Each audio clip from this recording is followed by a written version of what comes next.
السلام علیکم سامعین، 12 شعبان المعظم اور 11 فروری ہے۔ خبر کا عنوان ہے ضلع کلکٹریٹ کی 1857 کی مسجد بھی اب نشانے پر۔ معاملہ شہر سہارنپور کا ہے۔ خبر تھوڑی تفصیل سے سنائی دیتا ہوں۔ یہ خبر آج روزنامہ راشٹریہ سہارا میں تفصیل سے چھپی ہے۔ ضلع کلکٹریٹ کے احاطے میں واقع 1857 میں تعمیر کردہ قدیم ترین مسجد بھی فرقہ پرستوں کے نشانے پر آ گئی ہے۔ بجرنگ دل کے لیڈر وکاس تیاگی کی شکایت پر ڈی ایم منیش بنسل کی ہدایت پر اے ڈی ایم ڈاکٹر ارچنا دیویدی نے مسجد معاملے کی جانچ تحصیلدار صدر کے سپرد کی ہے۔ بجرنگی لیڈر نے اس کی شکایت وزیر اعلیٰ یوگی آدتیہ ناتھ سے بھی ایک ملاقات کے دوران کی ہے اور مسجد کو غیر قانونی بتایا ہے، جس کے بعد ضلع انتظامیہ حرکت میں آ گئی ہے۔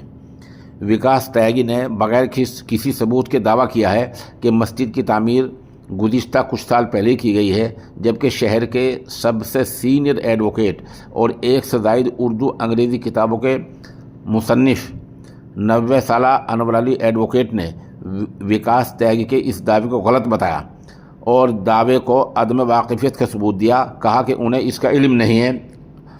انہوں نے کہا کہ انگریز دور میں سہارنپور کا جب ضلع کلکٹر تقرر ہوا تو 1857 میں اس وقت کے کلکٹر پنکی کے زمانے میں مسلمان سرکاری ملازمین کے لیے یہ مسجد تعمیر کی گئی تھی۔ انہوں نے بتایا کہ پہلے اس مسجد کو پولیس لائن کی مسجد بھی کہا جاتا تھا۔ پولیس لائن ضلع کلکٹر کی برابر میں واقع ہے۔ مسجد کا وقف بورڈ میں باضابطہ اندراج ہے، جس کا نمبر 451 ہے۔ وقف بورڈ کے ریکارڈ کے مطابق مسجد کی بالائی منزل ہے، یعنی اوپر کی منزل ہے، جو ایک کلرک گلزار احمد کے نام کرائے پر ہے۔ گلزار احمد پہلے متولی بھی تھے۔ 6 کوٹھلیاں ہیں۔ وقف بورڈ کے ریکارڈ کے مطابق مسجد کا جائے وقوع پولیس لائن و احاطہ کلکٹریٹ درج ہے۔ مسجد کا رینوویشن کرایا جاتا رہا ہے۔ مسجد پہلے پرانے طرز پر تھی اور دروازہ بھی پرانے طرز کا تھا۔ مسجد انتظامیہ نے مسجد کے دروازے پر ٹائلس وغیرہ لگوائے ہیں۔ انتظامیہ کمیٹی کے رکن محمد ساجد ایڈوکیٹ نے بتایا کہ مسجد کا بالائی حصہ ضرور بعد میں تعمیر کیا گیا، لیکن مسجد کافی پرانی ہے۔ انہوں نے بجرنگی لیڈر کے الزامات کو مسترد کرتے ہوئے کہا کہ مسجد کی کوٹھریوں کمروں میں آج بھی مسلمان سرکاری ملازم رہتے ہیں، جن میں مقامی خفیہ محکمہ، LIU، پولیس، ہوم گارڈ اور ضلع انتظامیہ کے مسلمان ملازمین ہیں جو ٹرانسفر ہو کر آتے ہیں، وہ اس میں رہتے ہیں، یا دیہی علاقوں کے ڈگری کالج کے مسلم طلبہ۔ ان کے علاوہ بیرونی آدمی کوئی نہیں رہتا۔ ایک کمرہ متولی کے پاس رہتا ہے۔ اب جو متولی ہیں وہ تنویر احمد ایڈوکیٹ ہیں۔ بالائی منزل میں 1960 سے ڈاک خانہ ہے۔ حافظ عبدالحمید 2004 سے پیش امام ہے، جو 12,000۔